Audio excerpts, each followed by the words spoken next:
Hello বন্ধুরা, সবাই কেমন আছো? সবাইকে একটা নতুন ব্লগে স্বাগত। এই ব্লগে আমি দেখাচ্ছি যে কি করে আমরা রিয়েলিস্টিক হেয়ার ড্র করব। তো পুরো ভিডিওটা প্রথম থেকে শেষ পর্যন্ত স্কিপ না করে দেখো। আশা করি তোমাদের ভিডিওটা খুব লাভজনক হয়ে উঠবে। তো এখানে আমি প্রথমেই এটা চারকোল পেন্সিল, যেটা খুব শার্প করা আছে, ওটা দিয়ে হেয়ারের যে আউটলাইন, মানে আমি যে রেফারেন্স থেকে ছবিটা আঁকছি, যে রেফারেন্সের সাহায্য নিয়ে ছবিটা আঁকছি, সেখানে যেরকম আউটলাইনটা আছে সেটা একটা রাফ স্কেচ আমি তো করে রেখেছি প্রথমেই। এখানে আমি এই চারকোল পেন্সিলের মাধ্যমে সেই আউটলাইন এবং হেয়ারের যে ফ্লো যেরকম আছে সেইটা আমি একে একে এঁকে নিচ্ছি। সফট করে হোল্ড করেছি যাতে খুব হার্ড লাইন না ক্রিয়েট হয়।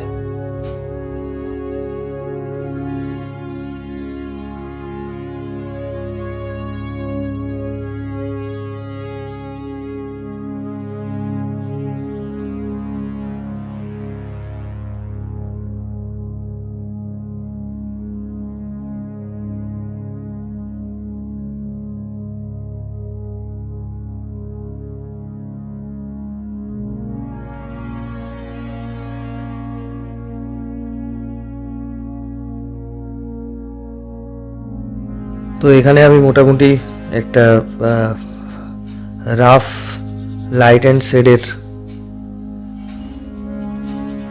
একটা যে স্ট্রাকচার, মানে এখানে ডার্ক পার্ট আছে, এখানে ডার্ক, এখানে ডার্ক, এখানে ডার্ক থেকে এই যে লাইট গেছে, এখানে লাইট এসছে, এখানে যে কিছু লাইট, এই যে কিছু ব্লক তৈরি হয়েছে, এই রকম সলিড ব্লক, এই ব্লকগুলো আমি ছবিতে যেরকম দেখেছি, মানে আমার রেফারেন্স থেকে আমি ছবিটা আঁকছি, সেটা সেখানে যেরকম দেখেছি সেটা ধীরে ধীরে আমি এঁকে নিলাম। এটা হচ্ছে একদম প্রথম স্টেপ। এরপর যেটা করব, এরকম রাফলি তো কোনো কিছুই শেডিং ভালো লাগে না, তো সেই শেডিংটাকে আরও ন্যাচারালিস্টিক করার জন্য, মানে আরও বাস্তবিক রূপ দেওয়ার জন্য, এই যে লাইট ডার্ক, এই যে লাইনগুলো তৈরি হয়েছে, এগুলোকে আমি ব্লেন্ড করে নেব। এবার ব্লেন্ডিং হাত দিয়েও করা যায়। হাত দিয়ে করা গেলে এইভাবে ব্লেন্ড হয়, কিন্তু এই কালো হাতে দাগ হয়ে যায়। ছবি যখন আমরা আঁকবো তখন সেটা অন্য জায়গায় সেই দাগটা লেগে যেতে পারে। সেই কারণে ব্লেন্ড করার জন্য আমরা বিশেষ করে মানে একদমই স্ট্রিক্টলিভাবে ব্লেন্ডিং টুলস ইউজ করব। আর ব্লেন্ডিং টুলসও অনেক রকম হয়, তা আমি পার্সোনালি যেটা ফেভার করি সেটা হচ্ছে এই মেকআপ ব্রাশ। এতে অনেকটাই সফট ব্লেন্ড হয়। পেপার স্টাম্পসও ইউজ করা যেতে পারে কিছু কিছু জায়গায়। পেপার স্টাম্পস একদম ডিটেল ব্লেন্ডিং করার জন্য, মানে হার্ড ব্লেন্ডিং করার জন্য, একটা লাইন ব্লেন্ড করার জন্য আমি পেপার স্টাম্প ইউজ করি, না হলে মেকআপ ব্রাশ। তো চলো ব্লেন্ডটা করে নিই।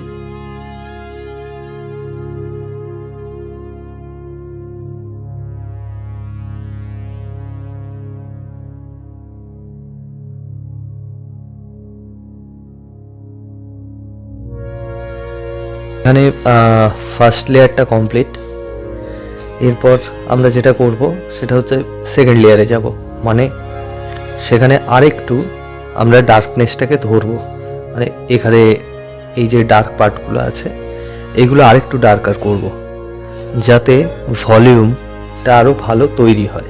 মানে 3 ডাইমেনশনাল যে ব্যাপারটা, ভলিউম, যে এখানটা আরও ডার্ক, এখান থেকে উঠছে এই যে চুলের যে তরঙ্গটা, সেটা যাতে আরো ভালো করে তৈরি হয়।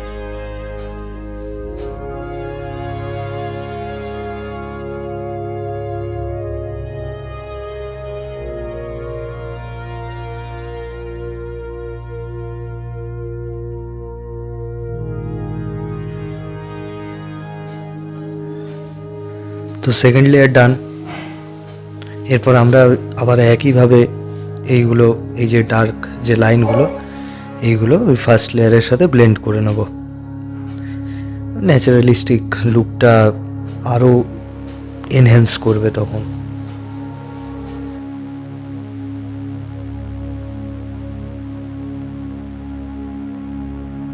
এটা হলো কোহিনুরের পেন্সিল ইরেজার।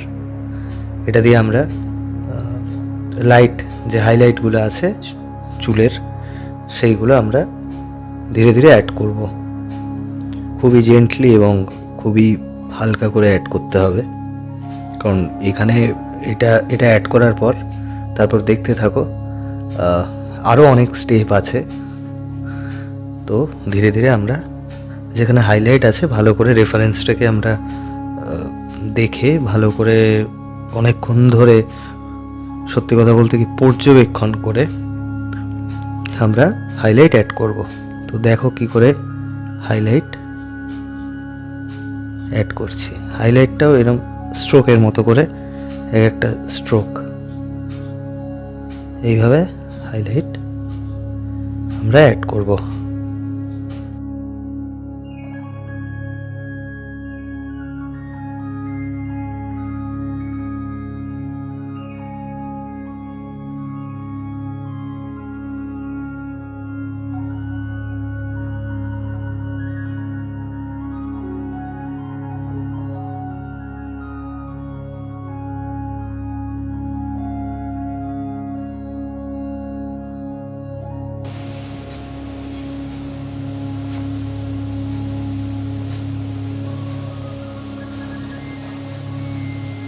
এখানে আমরা আবারও কিছু হাইলাইট অ্যাড করে নিচ্ছি।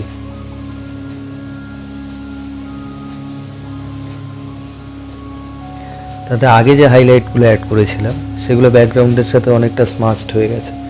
এরপরের হাইলাইট যেটা অ্যাড করব সেগুলো ওই হেয়ারের যে এক একটা হেয়ারের পার্ট, যে এক একটা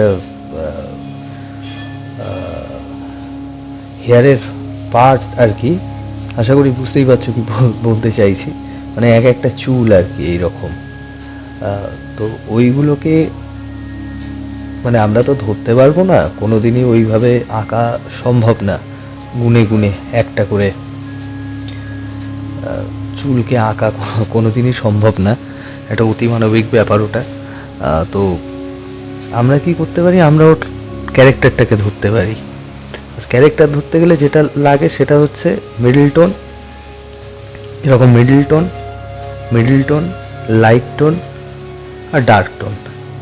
তো এই তিনটের সুন্দর কম্বিনেশনেই একটা ভালো 3 ডাইমেনশনাল এফেক্ট ফুটিয়ে আনা যায়।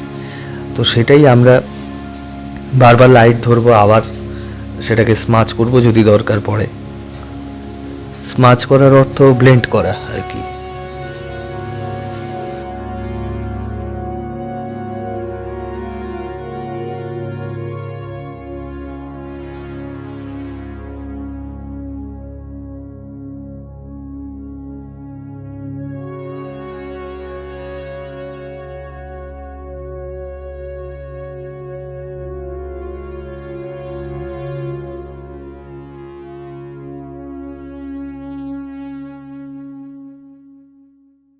করি তোমাদের সবার ভিডিওটা ভালোই লেগেছে। যদি ভালো লেগে থাকে তাহলে একটা লাইক করো, তোমাদের শিল্পী বন্ধুদের সাথে শেয়ার করো ভিডিওটা, আর সবশেষে চ্যানেলটাকে সাবস্ক্রাইব করে দিও যদি ইচ্ছা হয় তো। আর সেরকম কিছুই বলার নেই। আর এরকম টিউটোরিয়াল যদি আরও পেতে চাও সেটা কমেন্টে জানিও, কিংবা এই ভিডিওতেও যে খামতিগুলো আছে কিংবা যেগুলো তোমাদের প্রশ্ন আছে সেইগুলো তোমরা কমেন্ট করে জানাও। আমি তাহলে ফার্দার আবার একটা ভিডিও বানাবো। আর অবশ্যই কিন্তু চ্যানেলটাকে সাবস্ক্রাইব করো, কারণ অনেকেই সাবস্ক্রাইব না করে দেখছে, তাতে মনটাও খারাপ হয়। কারণ একটা ছবি আঁকতে তো অনেকক্ষণই সময় লাগে।